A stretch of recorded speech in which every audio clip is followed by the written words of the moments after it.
இந்த அரசு விருதுகள் மீது மரியாதை கிடையாது. அது மாநில அரசு விருதாக இருக்கட்டும் அல்லது ஒன்றிய அரசினுடைய விருதாக இருக்கட்டும், விருது வழங்கப்படுவதில்லை, வாங்கப்படுகிறது. தமிழில் வெளிவந்த சிறந்த படம்ங்கிற கேட்டகரியில் அந்த படம் விருது பெறுவதற்கு தகுதி இல்லை. இவ்வளோ விஷயங்கள் நடந்திருக்கு. அப்புறம் அந்த படத்துக்கு நீங்கள் எப்படி சுற்றுச்சூழலை ஊக்குவிக்கும் சிறந்த திரைப்படம் எப்படி கொடுப்பீங்க? ஒன்றிய பாஜக அரசு ஏதோ ஒரு வகையில் தனுஷனுடைய தயவை நாடி நிற்கிறது. நிச்சயமாக இருக்கு. அதாவது விஜயினுடைய வெற்றிங்கிறது பல நடிகர்களுக்கு அரசியல் ஆசையை ஏற்படுத்தி அந்த மாதிரியான ஒரு வசூல் சாதனை இந்த படத்துக்கு கொஞ்சம் சாத்தியமாகிறதுங்கிறது கொஞ்சம் குறைவு தான். என்ன காரணம், எல்லாரும் பார்த்துட்டாங்கங்கிறது ஒன்று. இதுக்கு இந்த படத்தை போய் முத நாளே அடிச்சுக்கிட்டு போய் பார்க்கணும். அதாவது சீமான் ஒரு திரைப்படத்தை எதிர்க்கிறார் அப்படின்னா அதுக்கு பின்னால் ஒரு வியாபாரம் தொடங்கி விட்டது அல்லது தொடங்கவிருக்கிறதுன்னு நீங்கள் புரிஞ்சுக்கணும். அரண்தமிழ் நேயர்களுக்கு இனிய வணக்கம். பல்வேறு அரசியல் நடப்பு நிகழ்வுகள் மட்டுமல்லாமல் சினிமா அரசியலை குறித்து பேசுவதற்கு மூத்த பத்திரிகையாளர் திரு பிஸ்மி அவர்கள் இணைந்திருக்கார். சார் வணக்கம். வணக்கம் சார், இப்போ 2024 தேசிய விருது 10 விருதுகள் கிடைச்சதை நம்ம பார்த்துருக்குறோம். அவர்களுக்கு ஏன் கிடைச்சது அப்படின்றத விட கொட்டுக்காளி, வாழை, தங்கலான், லப்பர் பந்து இந்த மாதிரி படங்கள்லாம் ஏன் கிடைக்கல? அவர் தனுஷனுடைய அவருக்கு மட்டும் எப்படி 2 விருது கிடைச்சிது? இது நம்ம நெட்டில் பார்க்குறோம். நீங்கள் எப்படி இதை இல்லை, பொதுவாகவே ரொம்ப ஒரு வெளிப்படையான உண்மையை சொல்லணும் அப்படின்னா, எனக்கு தனிப்பட்ட முறையில் இந்த அரசு விருதுகள் மீது மரியாதை கிடையாது. என்ன காரணம் அப்படின்னா, அது மாநில அரசு விருதாக இருக்கட்டும் அல்லது ஒன்றிய அரசினுடைய விருதாக இருக்கட்டும், விருது வழங்கப்படுவதில்லை, வாங்கப்படுகின்றன. அதுதான் உண்மையான விஷயம். ஆனால் இதுக்கு பின்னால் உள்ள அரசியல், இதுக்கு பின்னால் உள்ள பேரங்கள், அதை இங்கிலீஷில் சொல்லணும்னா அப்படியே அந்த லாபின்னு சொல்லுவாங்க. ஸோ இதெல்லாம் தெரிந்தவர்கள் நிச்சயமாக இந்த விருதுகள் மீது மரியாதை வைக்க மாட்டாங்க. எனக்கு நிறைய சம்பவங்கள் தெரியும். ஒவ்வொருவருக்கும் விருது கிடைக்கும் போது அதுக்கு பின்னால் என்ன நடந்தது அப்படிங்கிற உண்மை தெரிவதால் இந்த விருது மேலே நமக்கு பெரிய ஈர்ப்பும் கிடையாது, மரியாதையும் கிடையாது. அதற்கு இந்த வருடம் அறிவிக்கப்பட்ட விருதும் கூட விதிவிலக்கு இல்லை அப்படின்னு தான் நான் நினைக்கிறேன். எல்லாத்துக்கும் மேலே ஒரு விருதுக்கு எப்போ அந்த தகுதி வருது அப்படின்னா, அது தகுதியானவர்களுக்கு கொடுக்கப்படும் போது தான். நீங்கள் தகுதியற்றவர்களுக்கு அந்த விருது வழங்கப்படும் போது அந்த விருதினுடைய மரியாதையும் கௌரவமே பாதிக்கப்படும். ஸோ அந்த மாதிரி தேசிய விருதினுடைய மரியாதை, அந்த மரியாதையை இழந்தே பல வருஷங்கள் ஆயிடுச்சு. இப்போ இந்த வருஷமே பாருங்கள், ஜூரியாக தமிழ்நாட்டிலேருந்து போனது யார் அப்படின்னா டான்ஸ் மாஸ்டர் கலா. அவங்க சினிமாவில் ரொம்ப சீனியர், அதில் எல்லாம் மாற்றம் இல்லை. இன்றைக்கி அவர் யார் அப்படின்னா பாஜகவில் இருக்கிற ஒரு நபர்னு வச்சுக்கோமே.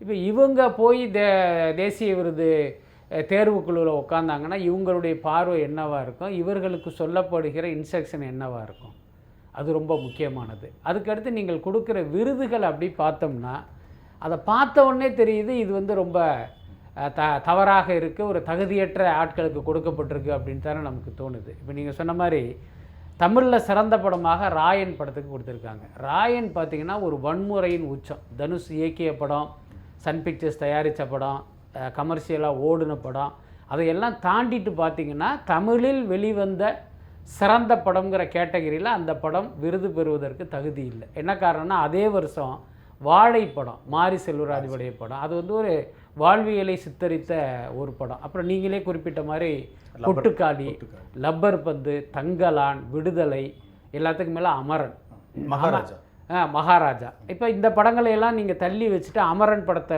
மட்டும் எடுத்து நம்ம பேசணும் அப்படின்னா, அது நம் நாட்டுக்காக உயிர் தியாகம் செய்த ஒரு இராணுவ மேஜரனுடைய முகுந்த் வரதராஜனுடைய வாழ்க்கை கதை. அப்போ அந்த கதையை கூட நீங்கள் அங்கீகரிக்க மாட்டீங்களா? அப்போ என்ன அர்த்தம்? இல்லை, அந்த கதையை அங்கீகரிக்கிறது வழியா சிவகார்த்திகேயனுக்கு ப்ரொமோஷன் கிடைச்சிரும் அப்படி நினைக்கிறாங்களோ? இல்லை, அப்படி நினைப்பதற்கெல்லாம் வாய்ப்பு இருக்கிறதா எனக்கு தெரியல. பட் இவர்கள் யாரையோ திருப்திப்படுத்துவதற்காக வேலை பார்க்குறாங்க அல்லது யாரையோ தங்கள் பக்கம் இழுப்பதற்காக இந்த தேசிய விருதை பயன்படுத்துகிறாங்க அப்படின்னு தான் நினைக்க தோணுது. அந்த யாரையோ என்பதனுடைய அர்த்தம் தனுஷுன்னு நம்ம புரிஞ்சு. அவருடைய தந்தை நேற்று கூட ஒரு பேட்டி சொன்னார், இவரை விட செல்வாக்கு மிகுந்தவர்களாக இருக்காங்க, இவர் அப்படி போய் லாபி செய்ய வேண்டிய அவசியம் இல்லை அப்படின்ற துணியில் தான் அவர் சொல்லுங்கள். இல்லை, நம்ம தனுஷ் லாபி செஞ்சார்னு இதை நீங்கள் எடுத்துக்க வேண்டியதில்லை. நான் முதல்ல சொன்ன மாதிரி தேசிய விருதுகளில் லாபிங்கிறது ரொம்ப ஒரு முக்கிய பங்கு வகிக்குது, அதில் மாற்றம் இல்லை. அது விருது வேண்டி ஒருத்தர் லாபி பண்ணணும்னு அவசியம் இல்லை. ஒருத்தருக்கு விருது கொடுத்து இவங்க கூட லாபிங் பண்ணுறதுக்கு அவரை இழுப்பதற்காக. இப்போ நம்ம தனுஷை ஏன் அந்த சந்தேக வட்டத்தில் கொண்டு வர்றோம் அப்படின்னா, ராயன் படம் சிறந்த மாநில மொழி திரைப்படமாக விருது கொடுத்துருக்கீங்க. அதுக்கு அடுத்து எப்பயுமே பார்த்தீங்கன்னா சிறந்த நடிகர் நடிகை அப்படிங்கிறது தான் கேட்டகரி இருக்கும். அந்த சிறந்த நடிகரே 2 பேர் சூப்பராக நடிச்சிருக்காங்கன்னா அதை ஷேர் பண்ணி கொடுப்பாங்க. இந்த வருஷம் அது மாதிரி கொடுத்துருக்காங்க. ஆனால் இவருக்கு என்ன பண்ணியிருக்காங்கன்னா ஸ்பெஷல் மென்ஷன் அப்படின்னு ஒரு அவார்டை கொடுக்குறாங்க. இதுக்கு கேப்டன் மில்லர் படத்துக்கு. ஏன்னா அதுக்கு அடுத்து தான் பெரிய ஹைலைட்டு.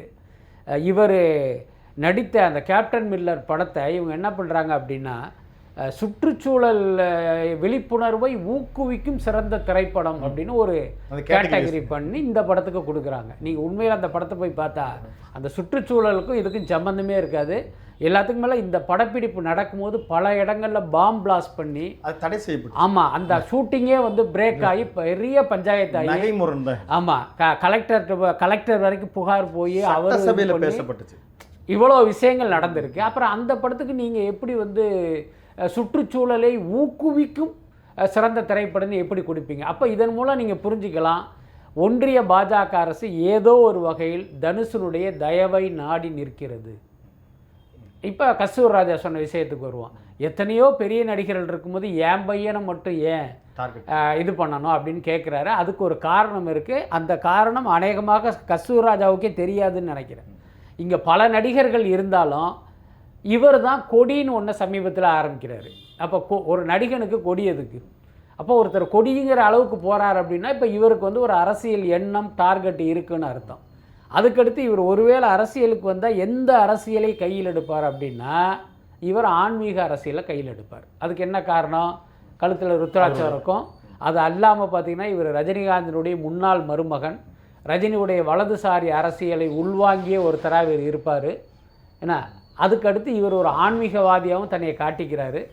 இப்படிப்பட்டவர் அரசியலுக்கு வந்து ஆன்மீக அரசியலை கையில் எடுப்பார். இது நாம் தமிழ்நாட்டுக்குள் புறவாசல் வழியாக உள்ளே நுழைவதற்கு ஒரு வாய்ப்பாக இருக்குன்னு பாஜக நினைக்குது.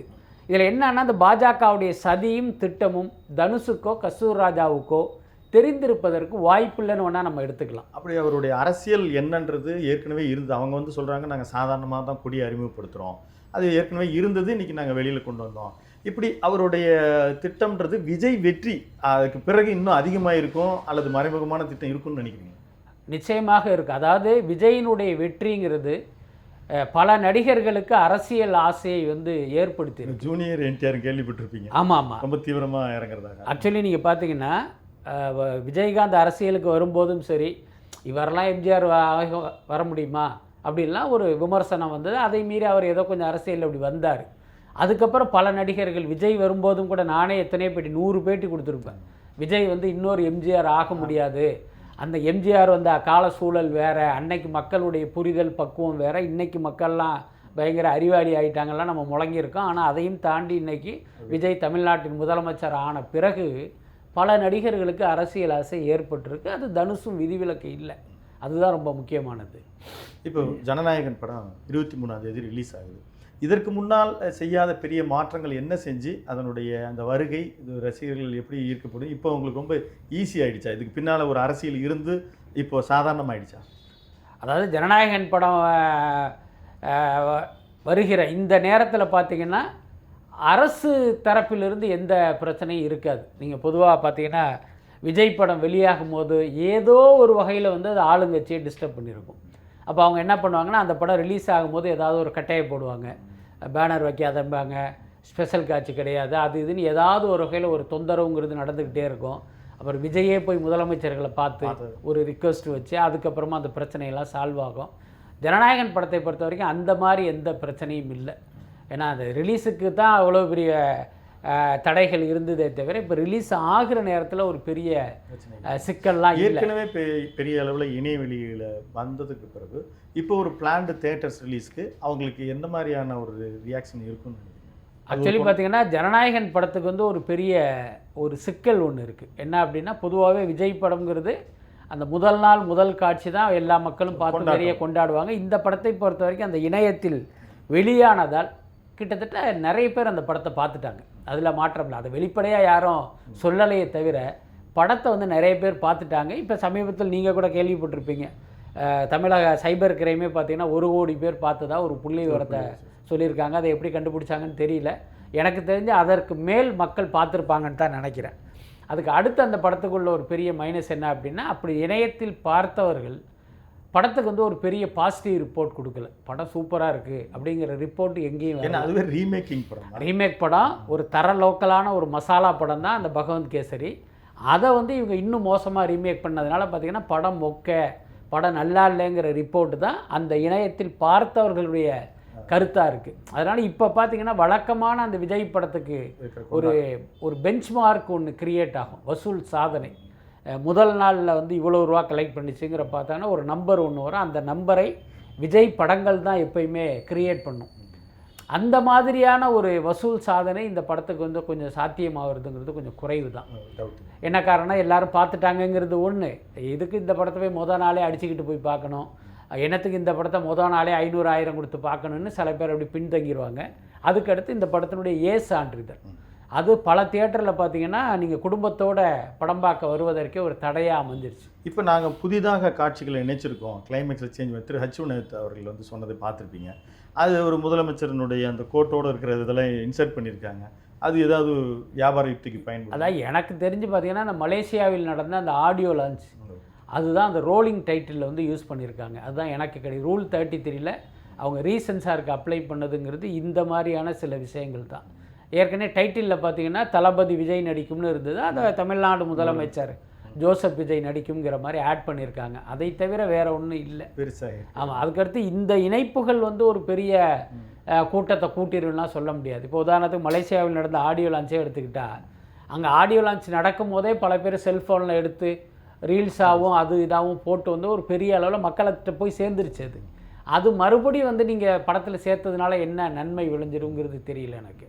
இப்போது சமீபத்தில் 2 முருகன் குறித்த 2 சர்ச்சைகள். அது ஜூனியர் என்டிஆர் படத்துக்கு திரு சீமான் அவர்கள் படம் ரிலீஸே ஆகலை, ஆனால் ஒரு கருத்தியல் ரீதியாக நாங்கள் ஓட விட மாட்டோம் அப்படின்னு சொல்கிறத எப்படி பாரு?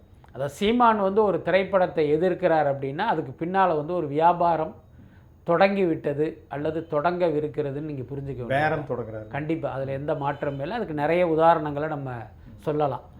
முதல் சம்பவமாக சொல்லணும் அப்படின்னா லைக்கா ப்ரொடக்ஷன் சுபாஸ்கரன் அவர் பார்த்திங்கன்னா கத்தி படத்தின் மூலமாக தமிழ் சினிமாக்குள்ளே அவர் காலடி எடுத்து வைக்கிறாரு. அதுக்கு முன்னையே அவர் கருப்பழனிப்பன் இயக்கத்தில் வந்து ஒரு படம் இங்கே தயாரிச்சிட்டாரு. அப்போ வந்து யாருமே அவரை எதிர்க்கலை. அதுக்கப்புறம் பார்த்திங்கன்னா லைக்கா ப்ரொடக்ஷன்ஸ் அப்படிங்கிற பேனரில் விஜயை வச்சு கத்தின்னு ஒரு படத்தை சுபாஸ்கரன் ஆரம்பிக்கிறாரு. அப்போ வந்து அந்த படத்தை முதலில் எதிர்த்தது சீமான் தான். என்ன எதிர்த்தார் அப்படின்னா சுபாஸ்கரன் வந்து ராஜபக்சேவுடைய நண்பர், தொழில் பார்ட்னரு, அவருடைய குடும்பத்துக்கு படியளக்கிறவர். அதனால் இவரை தமிழ்நாட்டுக்குள்ளே நாங்கள் படம் எடுக்க அனுமதிக்க மாட்டோம். அதே மாதிரி பயங்கரமாக ஒரு இஷ்யூ எடுத்துகிட்டு வந்தார். பார்த்திங்கன்னா எப்படி ஒரு வாரம் 2 வாரம் 3 வாரம் இருக்கும். அதுக்கப்புறம் அது குறித்து அவர் பேசவே இல்லை, அப்படி சைலண்ட் ஆகிட்டார், செட்டில்மெண்ட் ஆகிடும். அதுக்கப்புறம் பார்த்திங்கன்னா அந்த சுபாஸ்கரனுக்கே வந்து இவர் வந்து ஒரு அரணாக நண்பராக மாறியதெல்லாம் அதுக்கப்புறம் நடந்தது. இப்போ நம்ம கேள்வி என்னென்னா, நீங்கள் ஏன் முதலில் அவரை எதிர்த்தீர்கள், மறுபடியும் எந்த புள்ளியில் நீங்கள் சமாதானமானீங்க? ஒரே புள்ளி தான், சீமானுக்கான ஒரு திரள் நிதி செட்டில் பண்ணப்பட்டிருக்கும், அதனால் இவர் அமைதியாக இருப்பார். அப்படி தான் இந்த அமைதியை நம்ம புரிஞ்சுக்கணும். அதுக்கப்புறம் பார்த்திங்கன்னா இந்த வேந்தர் மூவிஸ் மதன்னு ஒருத்தர், அவர் விடுதலை புலி இயக்க தலைவர் பிரபாகரனுடைய கதையில் அவரே பிரபாகரனாக நடித்து ஏதோ ஒரு பேர் ஏதோ புலின்னு வரும் அப்படி ஒரு படத்தில் நடித்தார். அது பிளானிங்கோட ட்ராப் ஆகிடுச்சு. ஆமாம், அந்த படம் வந்து திரைக்கெல்லாம் வந்துச்சு, ஆனால் பார்த்திங்கன்னா அது வந்து ஓடலை. அந்த படத்துக்கு இவர் பார்த்திங்கன்னா பயங்கரமாக சவுண்டு விட்டார். அதுக்கப்புறம் அப்படி சைலண்ட்டாக ஆஃப் ஆகிட்டார். என்னான்னு கேட்டோம்னா அதுவும் இந்த மாதிரியான ஒரு செட்டில்மெண்ட் அப்படின்லாம் கேள்விப்பட்டோம். அதனால் சீமானை பொறுத்த வரைக்கும் ஒரு படத்துக்கு எதிராக அப்படி ஒரு சவுண்டு ஸ்டார்ட் பண்ணாருன்னா ஆமாம், ஒரு பப்ளிசிட்டி அது கிரியேட் ஆகிடும். ஸோ அதனால் இந்த ஜூனியர் என்டிஆர் திருவிக்ரம் படம் குறித்து அந்த இவர் சொன்ன இந்த கருத்தெல்லாம் பார்த்திங்கன்னா அது நம்ம சீரியஸாக எடுத்துக்க வேண்டியதில்லை, சம்மந்தப்பட்டவங்களும் எடுத்துக்க மாட்டாங்க. அதே போல் தமிழ் கடவுள் முருகன் திரு வெற்றிமாறன் வந்து ஒரு அனௌன்ஸ்மெண்ட்டு, அதுக்கு வந்து ஒரு இந்து அமைப்புகள் உங்களுக்கே நம்பிக்கை இல்லை, நீங்கள் இந்த மாதிரி என்ன செய்ய போகிறீங்கன்ற எதிர்ப்பு. படம் ரிலீஸ் ஆகிறதுக்கு முன்னாலேயே இந்த கருத்தியல் உருவாக்கத்தை எப்படி பாருங்க? அதான் முதல்ல தெரிஞ்சுங்க, நீங்கள் வந்து முருகன் கடவுளாக இருக்கும் பட்சம் கடவுள் நம்பிக்கை இல்லாத ஒருவர் முருகன் குறித்து படம் எடுக்கிறத நீங்கள் விமர்சனம் பண்ணலாம். ஏன்னா உனக்கே கடவுள் நம்பிக்கை இல்லை, நீ ஏன் வந்து கடவுளை பற்றி படம் எடுக்கிறேன்னு நீங்கள் கேட்கலாம். ஆனால் இந்த தமிழ் முருகன் படம் என்பது என்ன சொல்லுதுன்னா, முருகன் கடவுள் இல்லை, இங்கு வாழ்ந்த எங்களுடைய முன்னோர் முப்பாட்டன் என்ன. ஆமாம், அந்த வார்த்தையை பயன்படுத்த வேணாம், ஏன்னா சீமான் போன்றவர்கள் அதை ரொம்ப மலிவாக்கிட்டாங்க. இப்போ இங்கு வாழ்ந்த ஒருவர் என்ன, இங்கே இருக்கிற தமிழ் குடிகளுக்கு மன்னனாக இருந்த ஒருவர், அவரை நீங்கள் கடவுளாக்கிட்டீங்க. நாங்கள் அவரை மனிதராகவும் எங்களுடைய முன்னோராகவும் மூதாதையராக பார்க்குறோம். அவருடைய வாழ்க்கையை வந்து நாங்கள் படமாக எடுக்கிறோம். இதுக்கு எங்களுக்கு கடவுள் நம்பிக்கை இருக்குன்னு அவசியமே இல்லையே. ஏன்னா அதனால் இந்த விமர்சனங்களை நம்ம பொருட்படுத்த வேண்டிய அவசியம் இல்லை. ஏன்னா முருகனை கடவுளாக்கி காசு பண்ண நினைக்கிற நீ வேணா கவலைப்படலாமே தவிர நாம் கவலைப்பட வேண்டிய அவசியம் இல்லை.